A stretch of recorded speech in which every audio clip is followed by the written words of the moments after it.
Speed looks impressive from a distance. Constant activity, full parking lots, and non-stop movement create the illusion of control. What rarely gets questioned is how risk adjusts when cities reward access, turnover, and volume instead of permanence. This isn't about fear or faded reputations. It's about structure, incentives, and patterns that repeat, because nothing interrupts them.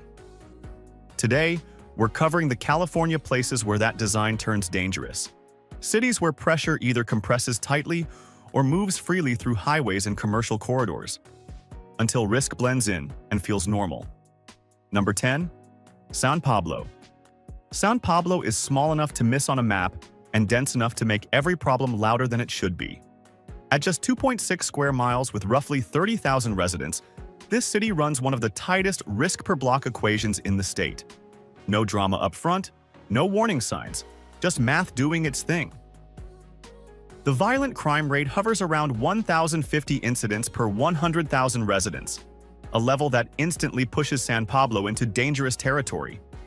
Assaults make up the bulk of reported cases, while robbery remains stubbornly common for a city this compact. When population stays flat and incidents don't fall, the per capita math turns ruthless. Small cities don't get statistical forgiveness. Property crime piles on. São Pablo posts roughly 4,700 to 5,000 property crimes per 100,000 residents, driven by auto theft, vehicle break-ins, and commercial burglary. Much of it funnels along São Pablo Avenue, a heavily trafficked corridor linking Richmond and Oakland. That road acts like a conveyor belt. Crime moves through, pauses, and repeats. What doesn't get talked about enough is coverage. São Pablo operates with a lean police department, meaning fewer officers per resident, thinner patrol overlap, and longer response windows during peak hours. Predictability becomes the enemy. Opportunistic crime thrives on routines, not chaos. Economically, the squeeze is constant. Median household income sits near $80,000, while median home values exceed $600,000. Rents rise anyway. Ownership stays distant. Turnover stays high. Long-term neighborhood anchors struggle to form. São Pablo doesn't unravel loudly, it tightens. And in places where pressure keeps building and space keeps shrinking, danger doesn't arrive suddenly, it settles in and stays. Number 9. Merced. Merced likes to wear two identities at once. By day, it's a university town and a launch point to Yosemite. By the numbers, it's something far less postcard-ready. This is a Central Valley city where risk doesn't come from spectacle. It comes from volume, spread, and persistence. Merced's violent crime rate sits roughly between 900 and 950 incidents per 100,000 residents, driven largely by aggravated assaults. Robbery remains elevated for a city of about 90,000 people, and the trend line has stayed stubbornly flat rather than improving. That's the quiet warning sign. When crime doesn't fall during population growth, the baseline hardens. Property crime fills in the rest of the picture. Merced averages about 4,000 to 4,400 property crimes per 100,000 residents, with vehicle theft and residential burglary leading the charge. Freeway access along Highway 99 creates fast exits, while low-density neighborhoods reduce natural surveillance. Cars disappear quickly here, and often repeatedly from the same blocks. The deeper issue sits beneath the crime tables. Nearly 24 to 25% of residents live below the poverty line, one of the highest rates in California for a city this size. Median household income hovers near $60,000, while rents have jumped sharply since 2021. Housing stress rises, stability drops, and turnover accelerates. Those conditions don't cause crime, but they make it stick. Policing faces geography problems. Merced covers a large land area relative to population, stretching patrol coverage thin and increasing response times in outer neighborhoods. Visibility fades quickly once you leave the core. Merced has reached saturation. Crime, poverty, and sprawl stack without relief, producing a form of danger that never exhausts itself. The cycle simply repeats. Number 8. Fresno. Fresno operates on size, not spectacle. It's a city built wide instead of tall, and that width quietly multiplies risk. With 540,000 plus residents spread across more than 115 square miles, Fresno turns everyday movement into exposure. Long drives, long blocks, long response times. That geometry matters. The violent crime rate hovers around 850 to 900 incidents per 100,000 residents, driven primarily by aggravated assaults, not headline-grabbing extremes. That's the trap. When assaults dominate and remain steady year after year, danger becomes routine instead of shocking. Robbery stays elevated, especially around commercial corridors and freeway-adjacent zones, where traffic creates opportunity and anonymity. Property crime is Fresno's pressure point. The city records roughly 4,300 to 4,700 property crimes per 100,000 residents, with vehicle theft, catalytic converter theft, and residential burglary doing the heavy lifting. Fresno's car-first design turns parking lots, driveways, and curbside streets into open inventory. When nearly every household owns multiple vehicles, theft scales fast. Economically, Fresno runs a permanent imbalance. Median household income sits near $65,000, while the poverty rate exceeds 20%, an unusually high figure for a city this large. Housing looks cheaper on paper, but wages lag behind rising rents and utilities. That gap fuels turnover, overcrowding, and informal economies that don't disappear when conditions stabilize. Law enforcement faces a coverage dilemma. Patrol density thins quickly outside the core, and distance alone stretches response windows. Presence becomes uneven. Patterns form. Fresno doesn't feel unsafe in bursts. It feels unsafe through repetition. And in a city where risk spreads horizontally instead of concentrating, danger doesn't announce itself. It blends in and stays. Number 7. Clear Lake. Clear Lake looks calm enough to fool you. Water views, pine trees, quiet streets. But this is one of those places where small numbers create big danger, and the statistics are far louder than the scenery. With a population of only about 15,000, Clear Lake repeatedly lands among the most crime-dense cities in California, not because of chaos, but because nothing ever fully resets. The violent crime rate regularly exceeds 1,200 incidents per 100,000 residents, placing Clear Lake deep into high-risk territory. Assaults dominate, but domestic violence and repeat offender incidents inflate totals year after year. In a city this small, crime doesn't diffuse, it circulates. The same neighborhoods, the same patterns, the same calls. Property crime compounds the problem.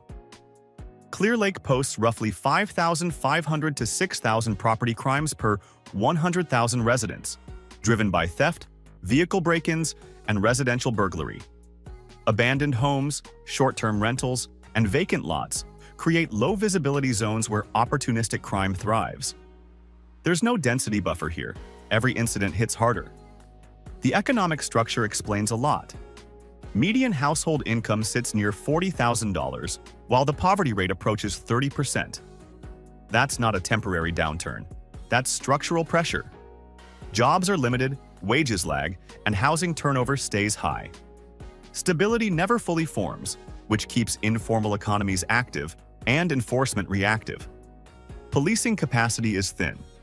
Clear Lake covers a wide area relative to its population, stretching patrol coverage and increasing response times. When presence drops, predictability rises.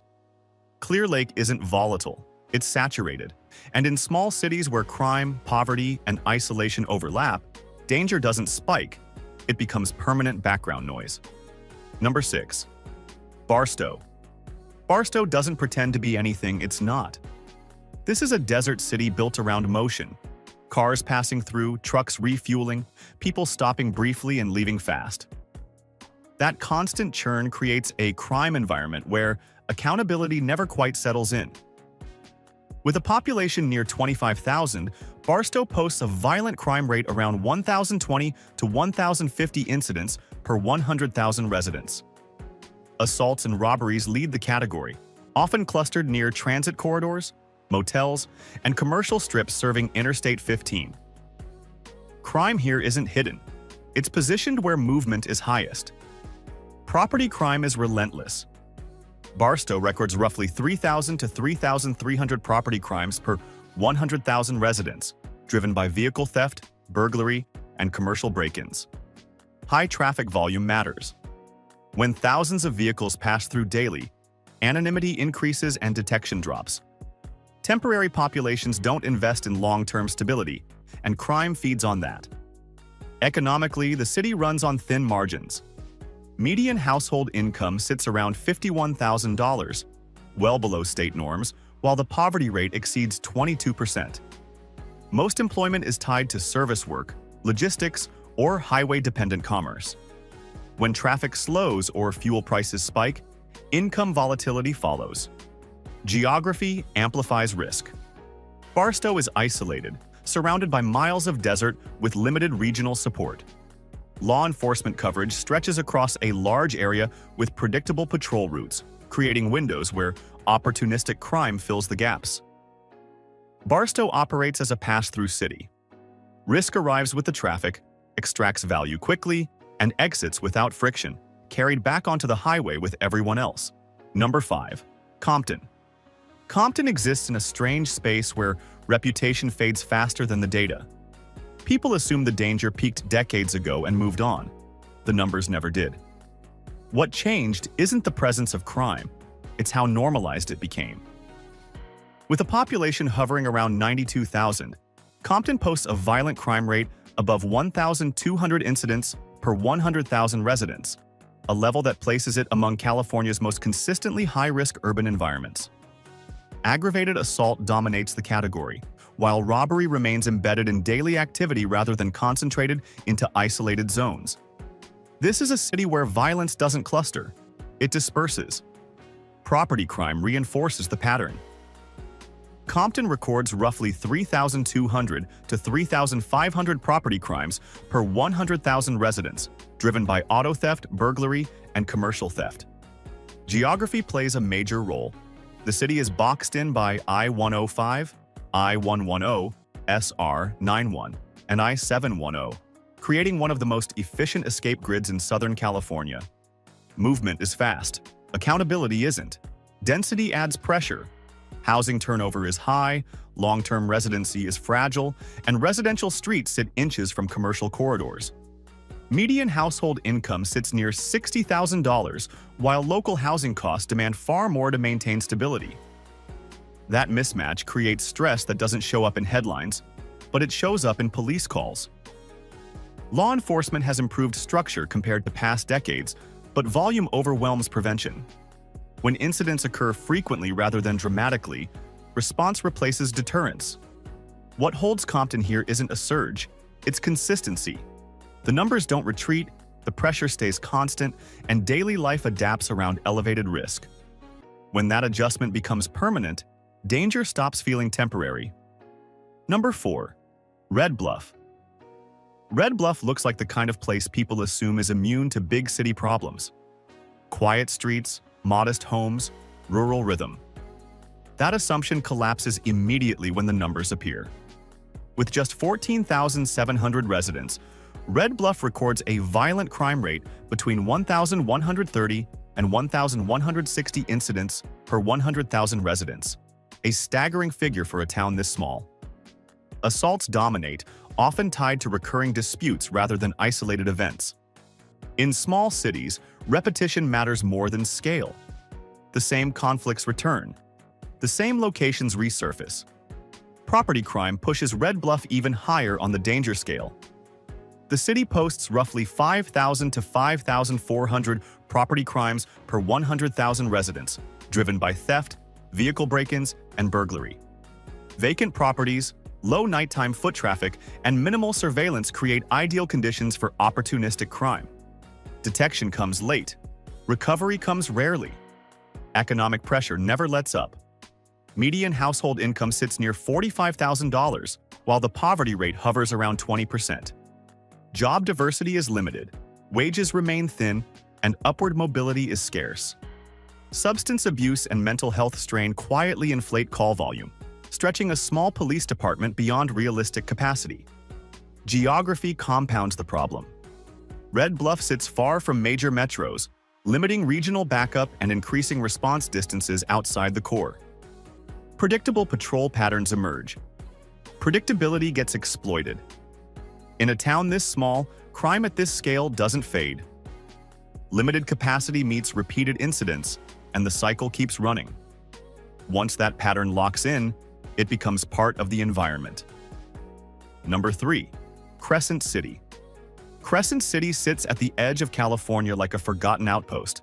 Ocean on one side, forest on the other, and very little margin in between. On paper, it looks peaceful. In practice, isolation has a way of magnifying problems instead of muting them, and Crescent City is a textbook case of that effect.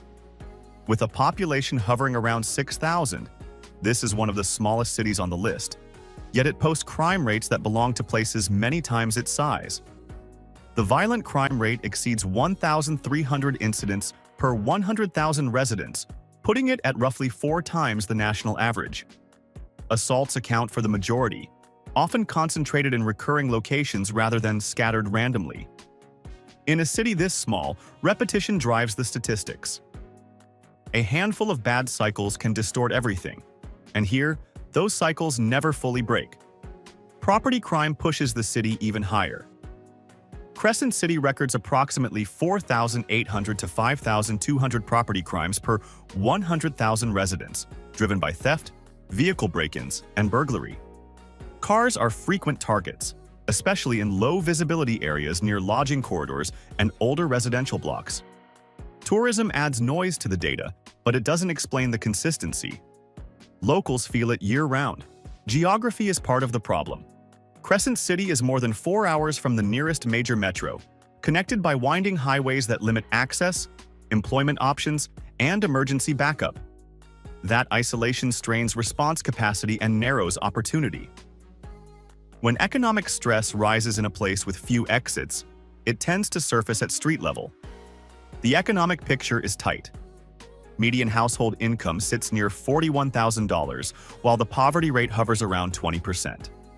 Job diversity is limited, wages lag far behind state norms, and housing instability remains common. Add substance abuse and mental health challenges, both disproportionately present in isolated coastal towns, and call volume stays elevated. Crescent City doesn't feel dangerous in bursts, it feels heavy. And when isolation, poverty, and repeat incidents overlap in a place this small, danger doesn't need growth to stay high. It only needs time. Number 2. Emeryville. Emeryville looks like a city engineered for success and accidentally optimized for crime. Glass apartments, office campuses, destination retail, freeway access in every direction. At just 2.2 square miles with roughly 13,000 residents, it shouldn't even register on a statewide danger list. Instead, it sits near the very top. That contradiction is the story.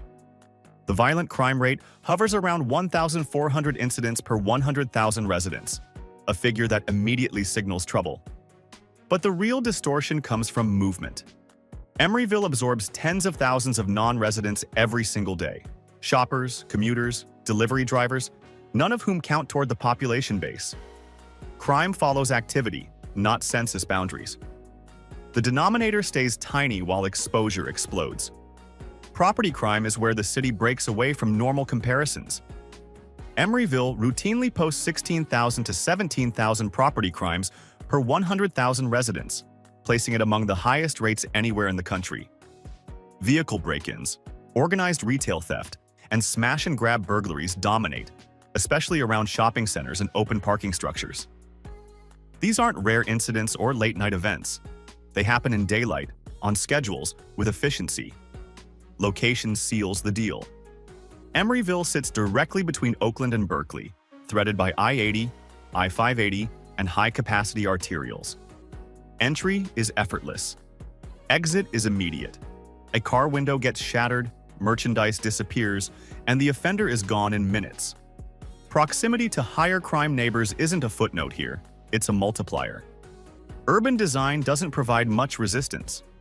High-density housing presses up against retail zones. Office parks border open lots. There's no buffer where risk can thin out. Surveillance captures plenty of footage, but Footage doesn't interrupt patterns, it archives them. Economically, Emeryville looks strong. Median incomes are high, development is constant. That doesn't reduce crime here, it concentrates targets. Expensive cars, high-value goods, predictable parking, opportunity stacks neatly. Emeryville concentrates people, money, and movement. Crime follows density, not intent. When exposure stays permanent, repetition becomes predictable. Number 1. Commerce. Commerce functions like an engine that never shuts off. Neighborhoods come second here, if they come at all. What dominates instead are warehouses, rail yards, outlet malls, truck routes, and freeway ramps stacked on top of one another. The city is engineered for throughput, and anything built for non-stop movement creates a very specific risk profile. With a population near 12,000, commerce produces crime numbers that feel detached from scale. The violent crime rate clears 1,100 incidents per 100,000 residents, driven largely by assault and robbery clustered around commercial corridors. That alone would raise eyebrows. Property crime is where the picture becomes unmistakable. Commerce routinely records 12,000 to 13,500 property crimes per 100,000 residents, fueled by vehicle break-ins, retail theft, and commercial burglary. These are not random acts. They're patterned. Geography does the heavy lifting. Commerce sits at the convergence of I-5, I-71, OSR-60, and I-10, with rail access threading straight through the industrial core. Thousands of vehicles enter and exit daily. Workers rotate by shift. Shoppers arrive in waves. In that environment, offenders blend seamlessly into the background. A smashed window looks like loading activity. A quick grab looks like logistics. Speed replaces stealth. Residential life offers little resistance. There's no walkable center to anchor the city, few parks to generate passive surveillance, and minimal nighttime foot traffic. After business hours, large sections go quiet. Not safe, just empty. Long stretches of low visibility create reliable windows where repeat incidents thrive. Economically, commerce appears strong. Sales volumes are massive. Distribution runs around the clock. Yet productivity without permanence creates a gap. Most people who use the city don't live in it, and most people who work in it leave at the end of a shift. Informal accountability never takes root. Commerce doesn't feel threatening in a traditional sense. It feels transactional. And in places built almost entirely around access, volume, and speed, crime integrates smoothly, efficient, repeatable, and difficult to interrupt.